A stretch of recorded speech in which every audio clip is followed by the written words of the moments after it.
Hey, Allison. Thanks so much for jumping on with us. We're super excited to have you and really just have you like share your wealth of knowledge on pitch decks and a lot of the other things that you just deal with every single day. So, I guess for our listeners, so they have like an idea of who you are and what you do, give us a little bit about your background. No, and thanks so much for having me on. I'm excited. I hope I can be helpful to your listeners and to your community. So I founded. I'll start right now and then go backwards. Actually, I founded the company that I'm running now, Scrubius, in January of 2020. So I am a startup founder myself. Founded this right before COVID hit, which is an interesting time to be a COVIDpreneur. I'm sure you've got some in your group that are doing that as well. And prior to Scrubius, I co-ran a startup medical device company for about 5 years, and I was the one on the team primarily responsible for fundraising. And we did raise nearly 10 million. We went from a friends and family through a Series A prime with grants and bridges and everything you can imagine in the middle there. And while we did have success in fundraising, I was really thrown by how stressful and inefficient that process was. And what I was particularly caught off guard with was the challenges I faced as a woman fundraising. I'm used to being the only woman in the room. I have a lot in my career, but I was not prepared for what I encountered during that process. And so that company was ultimately acquired, and I got really hung up on just the process of fundraising itself and the systemic challenges that certain types of founders face and wanted to do something. So I thought, where can I play a role? How do I help in this scenario? And I saw two really big areas of need. One is in founder education. So particularly for overlooked founders, first-time founders, those who identify as underrepresented, a lot tend to not come from a business background or tend to not have the peer groups or mentor groups around them to help them navigate this process of fundraising, which is already so stacked against them. And that's where I thought these are teachable things. You can teach people how you go about putting a pitch together. What are the things you need to think about? And what is the work you have to do to make it investor ready so that when you do try pitching and fundraising, you're taken seriously because you have what investors are looking for. And how do you present it in a way that connotes confidence and all the things that are really challenging for people who are uncomfortable in these situations? And then the other part of that is access to relevant sources of capital. So not just VC funding, but angel investors and micro funds and other types of debt financing that are appropriate for the stage you're at, that are the right move for you as a founder in your company, and how do you reach those people? And similarly for them, particularly the very fast growing population of angel investors, how can they discover those founders that they want to help and they want to get involved beyond their capital?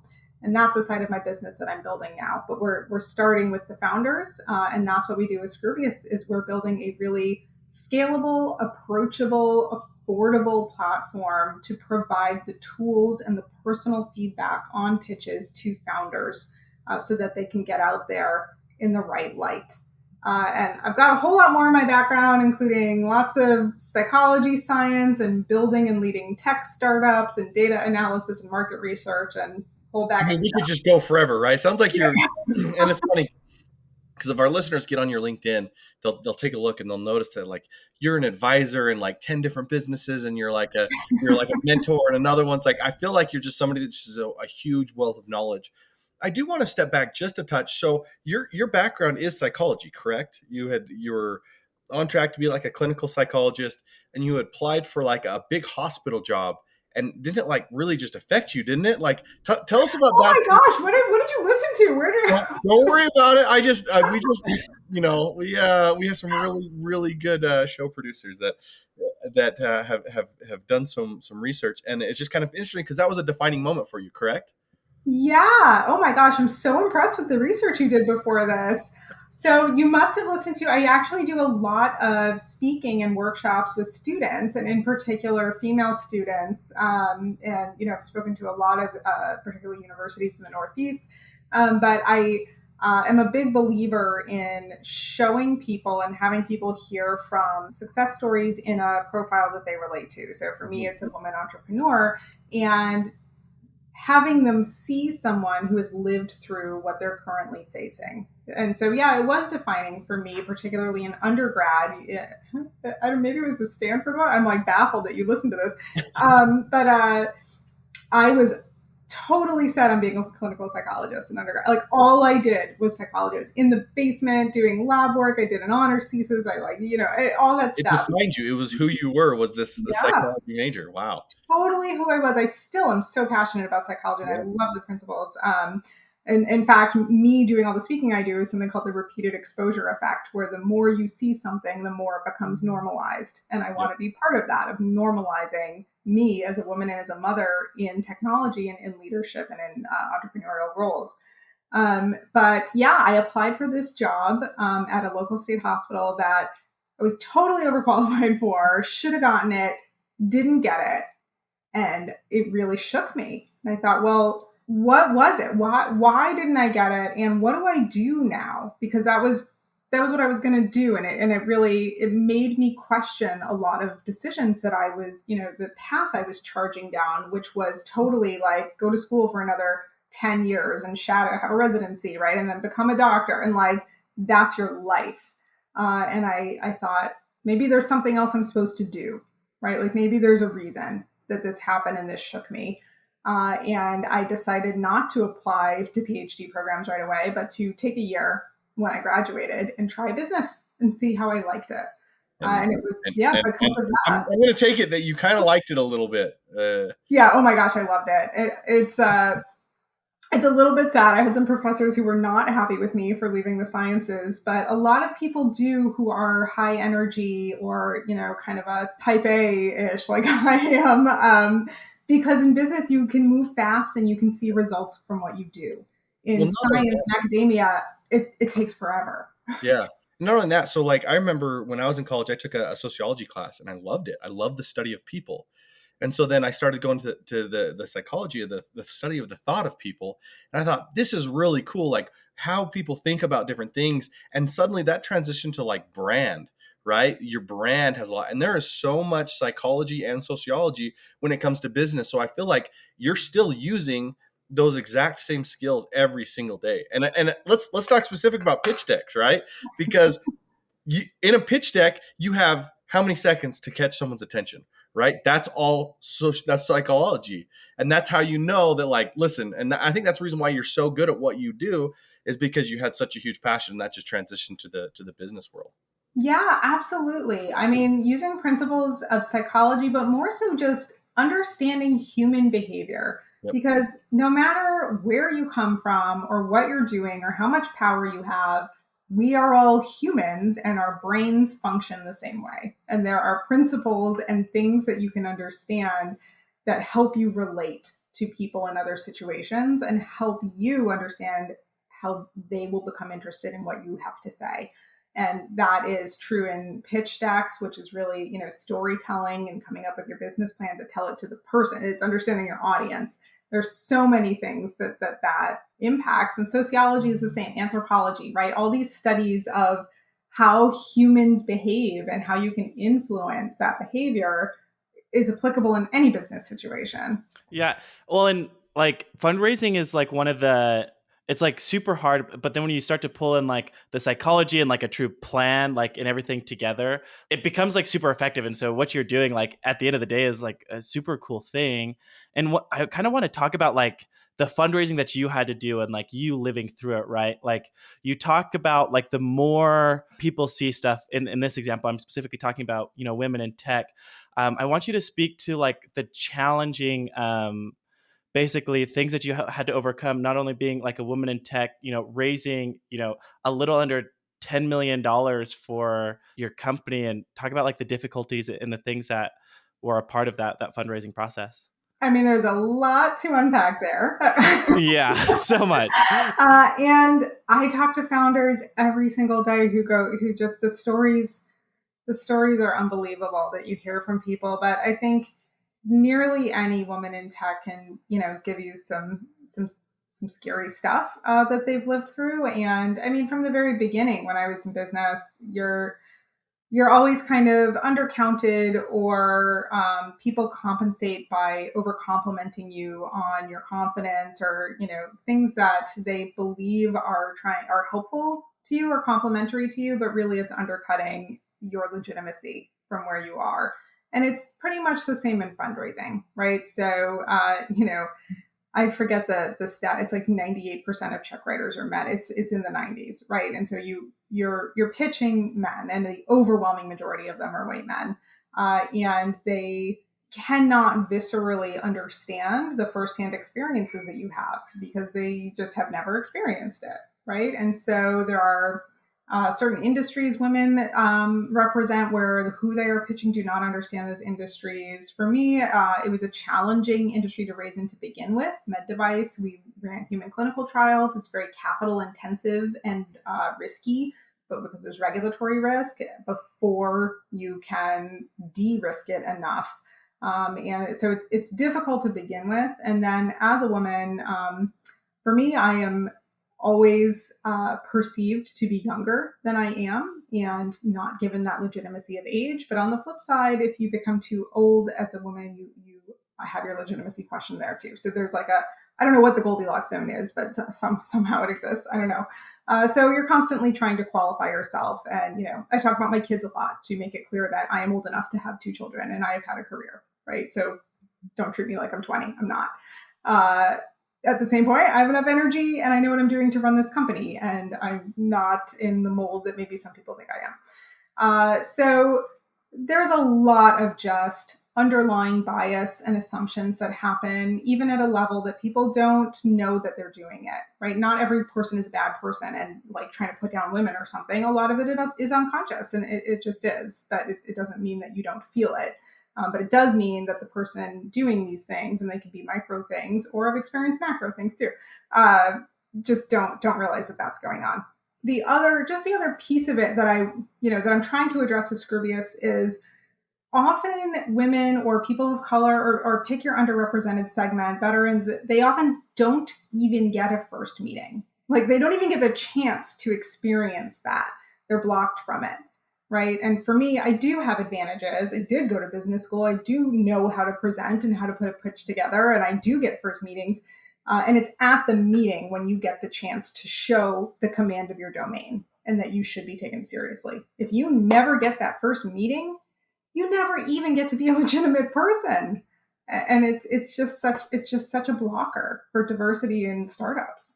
Was it like hard for you to like even get your first meeting? And like, what advice would you give to people who like maybe in a similar situation? How can they stay just like mentally like focused and keep on like pushing? What advice would you give them? So it is difficult for me. I was not the only one. There was a team that we were working together. I, still was the woman in the room most of the time, even with men on my team. And there are dynamics there as well. So, I am fortunate to have gotten first meetings by nature of who was involved in my company and who my network is. For those who are struggling to get the first meeting, one is just resiliency and understanding that if you are going to undertake a fundraising, effort, you are going to hear no a whole lot. And the successful entrepreneurs do have that character within them to say, fine, like I'm going to do it. I'll figure it out. I don't care. Maybe it'll take me 5 years longer if I can't get any meetings and I got to figure out how to bootstrap it, but I'm going to do it because this is what I want to do. You have to have that. And you have to have the passion to fuel that for what you're doing. Right? It has to be meaningful to you. And we can get into that as a component of the pitch. That's important to communicate too. But then the materials you're going out with. We've had an MVP in the market for about like 7-8 months now. I've worked with over 170 founders. You have to put the work into the material you're sending out. It can't all just be, well, I'm being overlooked. If you got to take a hard look at what you're sending and make sure that it is robust and it has the elements of your business plan as well as the storytelling. I think, for those of us that remember writing, you used to write business plans, you used to make big documents of your business plan. People don't do that anymore. It is the pitch. And there's an element of that I think has been lost or not communicated well enough to founders, that you have to have your stuff together, right? Like you got to go through that work so that you are taken seriously. You show you've done that. And that's a big miss. And when you go out there with bad material, it can really damage your reputation. Yeah, it almost kind of damage your brand, right? You kind of put you off on the wrong foot. And I kind of wanted to transition towards these pitch decks because there's just so much knowledge here.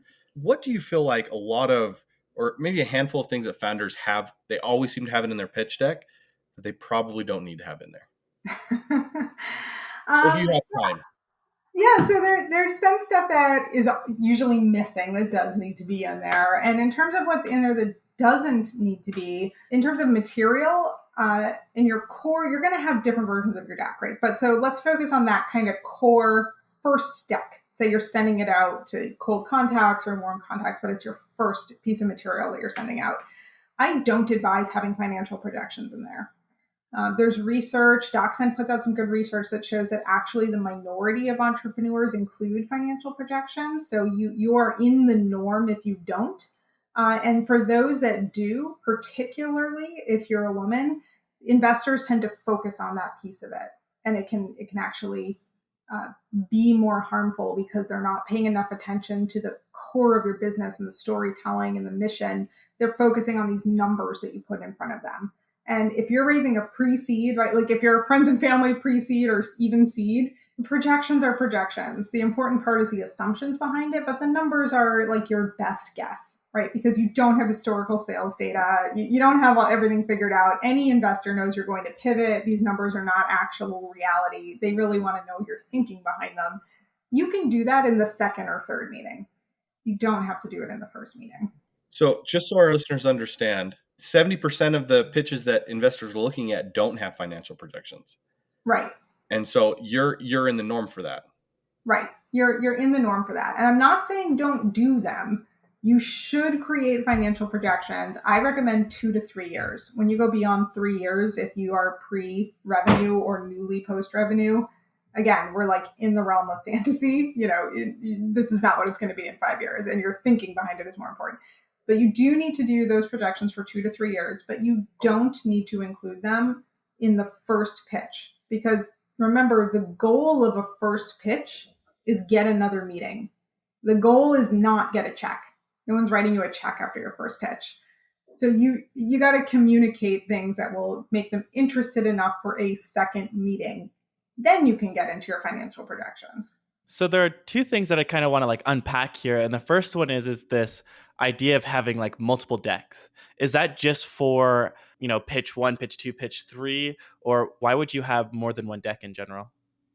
So you're going to have different needs. Mainly a deck should be based on how much time you have and what the goal of that meeting or that use of the deck is, right? So like, I always recommend you start with your core. I've got my own framework of the core 10 sections that need to be in there, but this is really the base deck.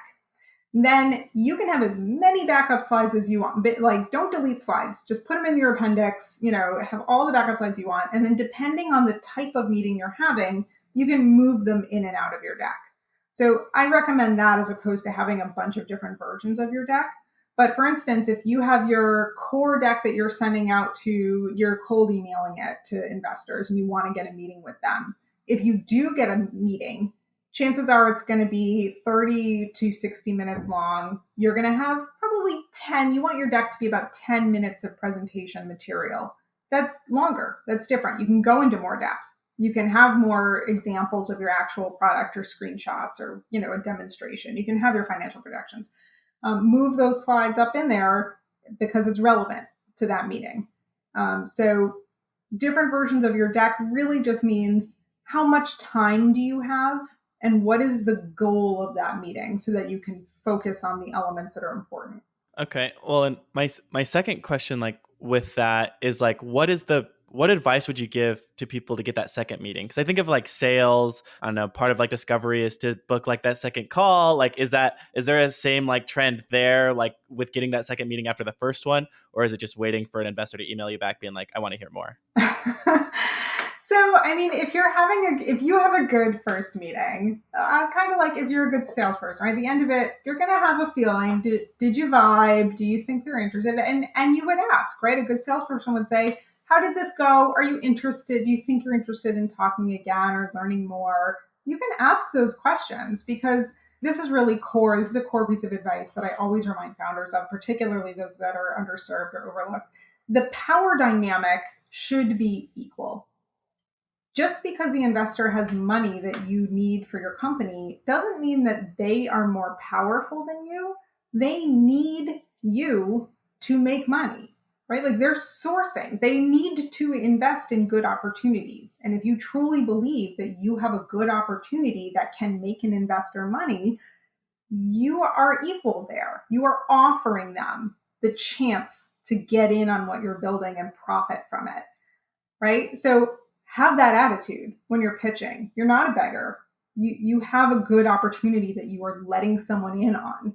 That's important. So there are elements of your how you hold yourself and your presentation that are also very important in the first meeting. Because if, again, I'm focusing on kind of the pre-seed, right? Like for your, founders who would be listening in your audience who are pre-seed or seed stage, or maybe thinking about it, you are early and investors are investing in you. You are the steward of their capital. There is not some huge company that they're, pouring money into a division to do something. You are just as important, if not more, and there are studies about this, than your actual business or technology itself. So they have to believe that you're going to be a good steward and that they trust your decision making and your confidence in what you're doing. And that's why how you present is as important as what you are presenting. Well, I think you see that all the time. Like, I know, like, my favorite sales calls, it's like there's just a lot of positive energy, or I don't know, different things that you can usually see it. But I kind of want to go just a little bit farther. Like, in these pitch decks, or basically I'm going to call this this sale, what are some pieces of advice, whether it's presentation style or just key components to really hit on, that allow to create that vibrato basically between two people, for lack of better words? Yeah, so there's a couple different questions in what in what you just asked, but there are, in your deck or the material that you're presenting itself, there are some key elements that you need to have in there that you need to communicate, and not everybody has them. There are tons of different frameworks out there, right? If listeners are just Googling what goes in a pitch deck or Airbnb's pitch deck, it's not the real world. I don't recommend doing that. And I can tell you from my perspective and my research and my framework and all this stuff, that I've validated, there are some key things.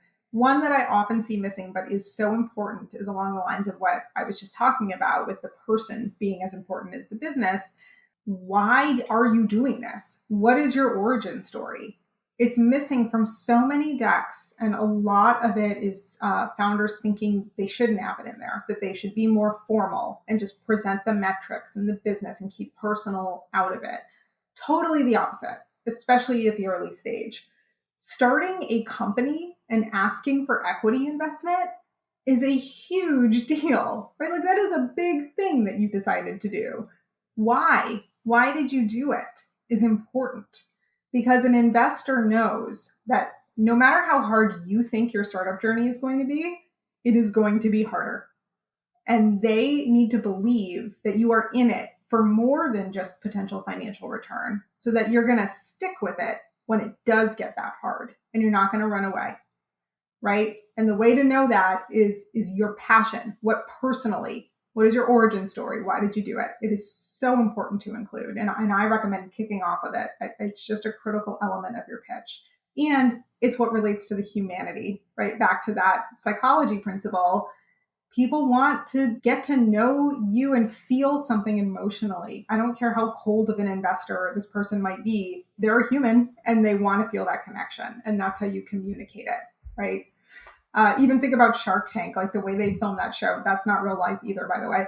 But it's when they display the tape so that there's always that point of someone asking, why are you doing this? What's your background, right? And people start crying and giving the personal element. That's what sells. That's what relates.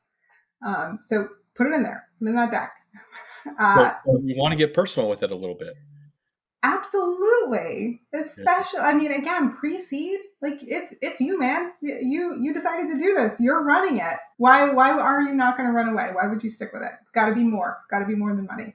Do you feel like some founders can overthink their pitch and their pitch decks? Do you feel like that can be a pretty common thing? Because I'm over here thinking the same thing. I'm thinking, man, I feel like I would overthink this. And what advice would you give to our listeners who probably are in that moment?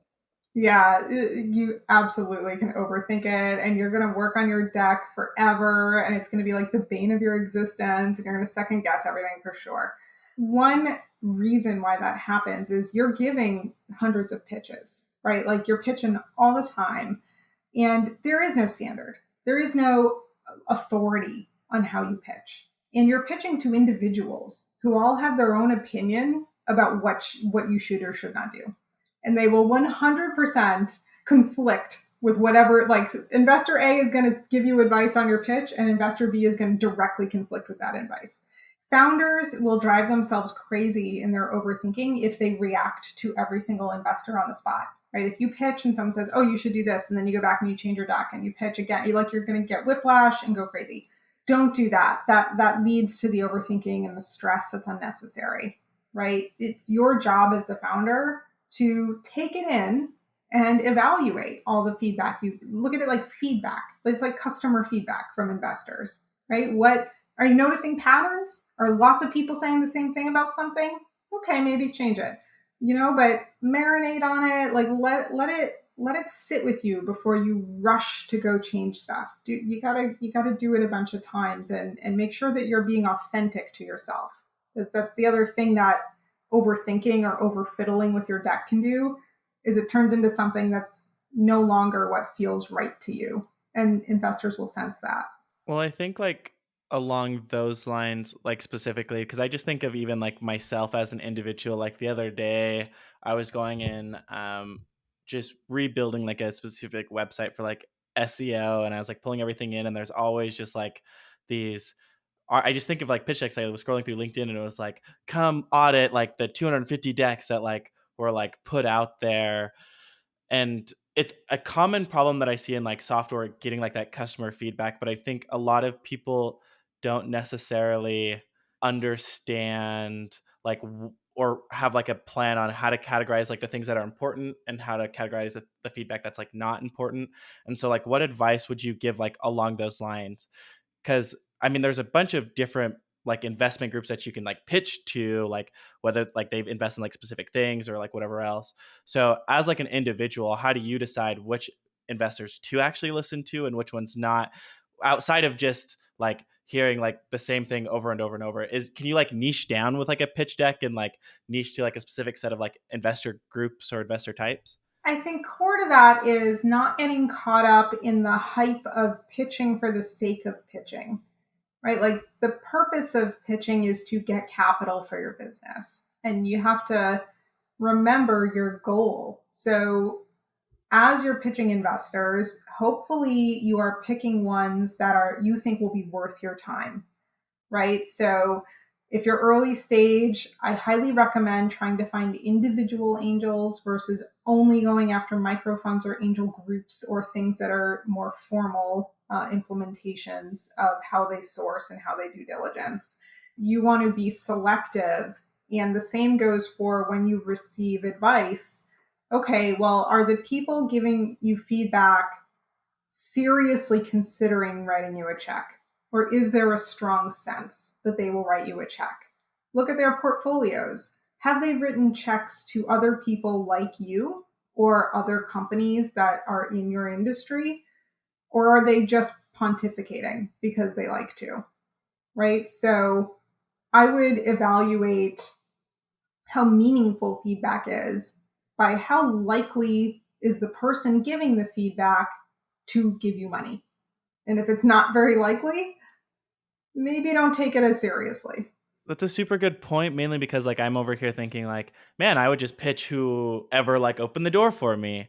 But getting like hyper specific, I think actually like you just said allows you to like make those corrections. And I think it's just like intent. Like the more intent that you can have and the people that you're pitching, the more passionate you can probably be, the less like draining it can be. Because when I hear hundreds of pitches, that's exhausting. That sounds so exhausting, right? Oh, it's totally And exhausting. yeah, I can't even imagine, like in general. And so like just being super specific, in general on who you're pitching, it, like sounds like that would help with that. Are there any tools that you can just like quickly do like a quick scrub of like what VCs have backed and like which category? Are there any tools made yet for that? I mean, there's a handful of tools, there's different platforms, but I would really think about your fundraising strategy, and don't go right to VC.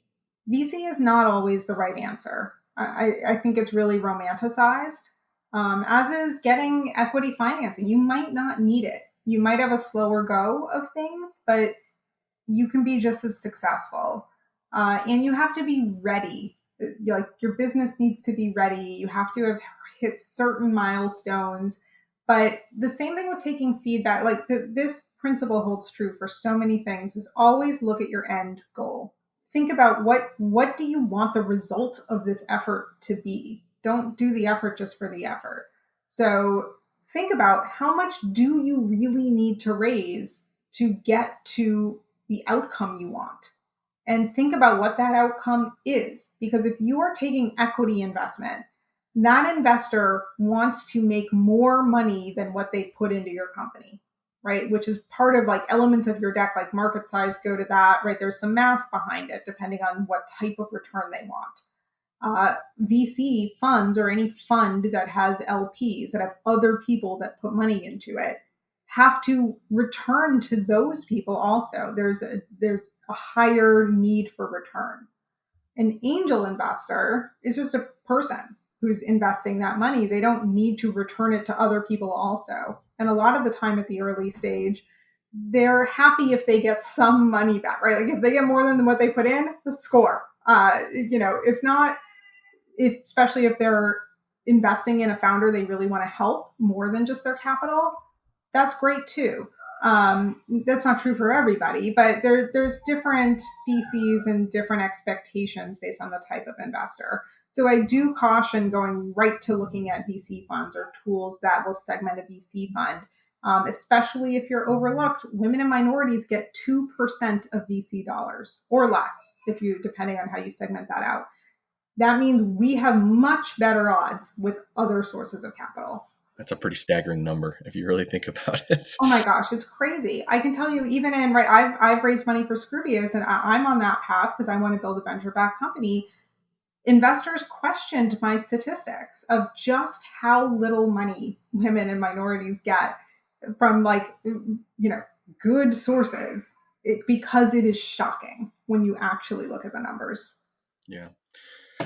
I wanted to, you had talked about the importance of putting an introduction video on a pitch deck. Is that correct? Yeah, I am a huge believer in video pitches. Yeah, tell me about it, and tell me why, and what you suggest would make a great video production or a video introduction, and then and why it's so important. Yeah, so the way that I like to approach pitch videos, one, I can tell you, I wish I'd had this idea when I was fundraising for my last company. It was pre-COVID, and I was flying to California all the time and like just doing days straight of pitching to everybody under the sun there. And it's the same pitch over and over again. Like I should have sent a video of me pitching and said, hey, do you think it's worth us meeting? Oh my gosh, so much efficiency on both sides, right? Because investors too will take a meeting with somebody from their network, and you might not fit in their thesis anyway. It's a waste of everybody's time. So the way that I like to do pitch videos is having the founder present their slides as if it was a synchronous first pitch. So it's not just like this 30-second intro. It's not walking through a demo. It's still your deck. You have done your deck. You have the detail and context of your slides. And the way that we do it is like a split screen. So you've got the slides and the founder has a large space next to them in the video presenting. So you also get that passion, the narrative, the authenticity, the humanity of an in-person presentation. And what it does for you, especially if you use it as a first point of contact instead of a static PDF, is a few things. One, you get to be a person at the first point of interaction, right? So like we had talked about not getting that first meeting, you basically got that first meeting. You got to show who you are and have that human connection, right? And second, humans, this is the human psychology principle, or really biology, we are much better at visual learning than we are reading static documents. Our brains are better at it, and we do it faster. We retain the information. So even if you are not the right investment for me, I am more likely to remember you in a later conversation with someone who maybe you would be, and I'd refer you. I'm not going to do that if I just spent 2 minutes flipping through a PDF that you sent me. So you're just trying to humanize the pitch. That's really what it comes down to, is really, because you, out of everything that you do in a pitch and all the important documents and stuff, it sounds like passion is like the highest thing on the priority. And if people can see the passion inside your pitch, you're going to see a lot more success because people are going to remember it. Is that fair? Yeah, absolutely. It's the passion and it's your characteristics, right? Particularly angel, like there are over 4 million actively investing angel investors in the United States. There are 3,000 emerging angels that will make their first investment this year. They are looking to connect with founders at a human level, like you said. The odds that that right connection is within your geography or within your known network are so low, right? So how are you going to form that connection with someone who you don't know, who is in a different part of the country or world? Video is a great medium. We should be using it. And yeah, you can get the passion. You can hear how a person speaks. You can feel a vibe from them. You can know if you want to spend more time with that person, right? Like I have a big personality. I like to make people laugh. I make my meetings funny. That's not for everybody. It is for, a lot of people. That's important to know.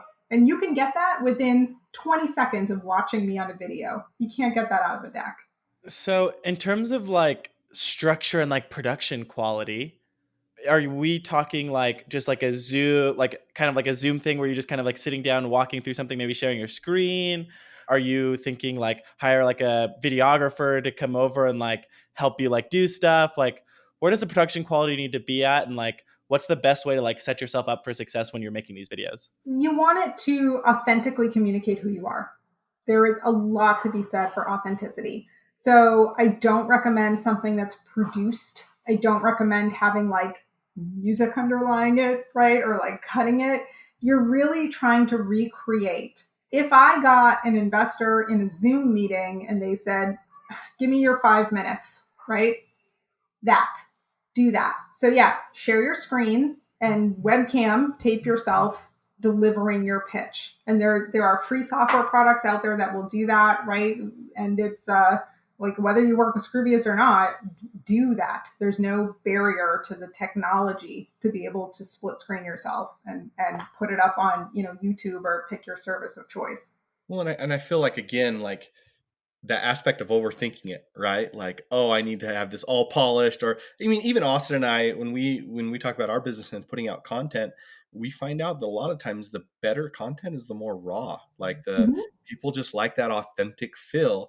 And time again, we're always like, because we have a content manager who is just like wants to have professional cameras and stuff like that. And it's an amazing content, but other times some people just want a real like person, be like, I want to know that I'm going to give money to a real person that really is passionate about this. And so I think overthinking it on all aspects can sometimes hurt you. And really it just comes down to be yourself, be passionate, and be excited about what you want to bring to the table. Yeah, absolutely. So much of this is what you just said. It's just stop overthinking. Just be yourself, communicate real things. Don't, look like you're trying to be flashy or someone that you're not.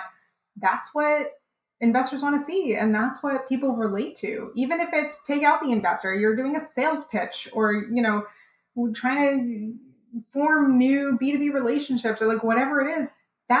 Someone wants to know who you are because you need to be a trusted individual in all of those situations. So, if you're Like if an investor watches something that you filmed where you clearly hired someone to either film you in a high def situation, or you had some real robotic script, or somebody clearly edited things together. For me, if I was evaluating that opportunity with my investor hat on, I would think, I don't know, like, why did that founder choose to spend a whole lot of time and money on that when they could have just been capital efficient and time efficient and looked at the camera and given me their pitch? I want that founder, right? They're going to make better use of my money. Yeah. That's a super rock star point. that's that's super interesting. Well, I guess really like in closing here, I would be super curious to kind of just hear like your high level, 60-second like Scoobius, right? Is it how do you say that? Scrubious. Scroobius? Yeah, Yeah. So there's a story behiund the name. Can I just tell the story so that you guys aren't like, yeah, please, we'd love to hear. Weird freaking name for her company? Yeah. No one can say. So when you're naming your company, right, you have to like, does the URL exist? Do all these checks now because there's so many companies and like nothing's available. So I went through that whole thought pattern of network and capital and all the things that you would think of. Nothing's available, of course not. But there is a poem that I really like by a poet named Edward Lear. He is an 18th century poet. He wrote children's poetry. People know him because he wrote The Owl and the Pussycat and There Once Was a Man from Nantucket, which was a children's poem before it was an adult poem. And he has a poem called The Scrubious Pip, and it's two pages. And it's all about this creature that enters the animal kingdom, and it's a little bit of every kind of animal. And the whole poem is all the animals in their groups going around the Scrubious Pip saying, what are you? Which of us are you? What bucket do you fit in? How do we classify you? Are you an insect? Are you a bird? Are you a mammal? I don't know what you are. And at the end of the poem, they all celebrate it and say, it's the Scrubious Pip, and that's what it is. And it's happy. And so that's the message of, if you don't pattern match, if you don't fit into a classification, you should be celebrated for the opportunity of your uniqueness, not put down or blocked because of it. So hence Scrubious, and Scrubious.com was available, and I took it. That is the story behind the funny name of my company. I love that so much. Yeah, it's like, because every person who's seriously like going to be like raising has that like one like unique characteristic that is different than everyone else, right? That's super cool. So basically, like in closing here, I want you to tell us Scrubious's like 2-minute like pitch so that our listeners like know basically like how you would do it. Sure. And we get to put you on the spot a little bit. Yeah, no. So, I mean, I can tell you, our mission is to increase diversity in the startup ecosystem. And the way that we're doing that is by providing education and tools and community and resources to the founders who have a story to tell and need a little help telling it so that they are taken seriously by investors. And then we're also, I think I said this at the top, but we're building a platform that will make it really easy and efficient and fun for investors to discover those founders.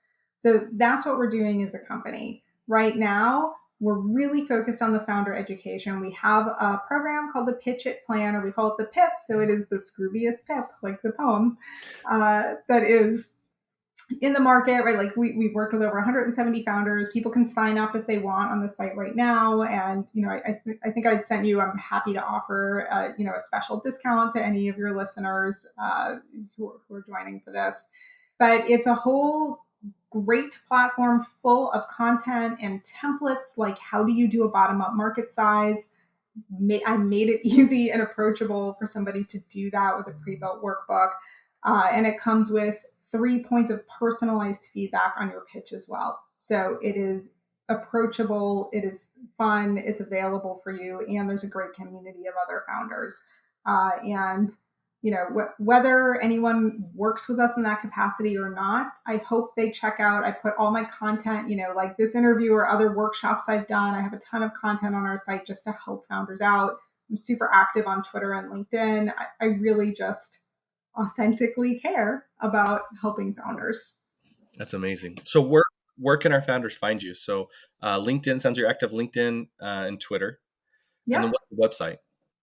Yep. And the website, Scrubious.com, Scroobious.com. Scrubious.com. Okay, we'll add that into the show notes so you guys can follow there. Yeah. Sweet. Thanks so much again for jumping on with us. You can really tell like how passionate you are. Like you've done so many amazing like talks already. You even were willing to jump on our podcast and really just share your wealth of knowledge with everyone. So if you're raising around, definitely go to Scrubious.com.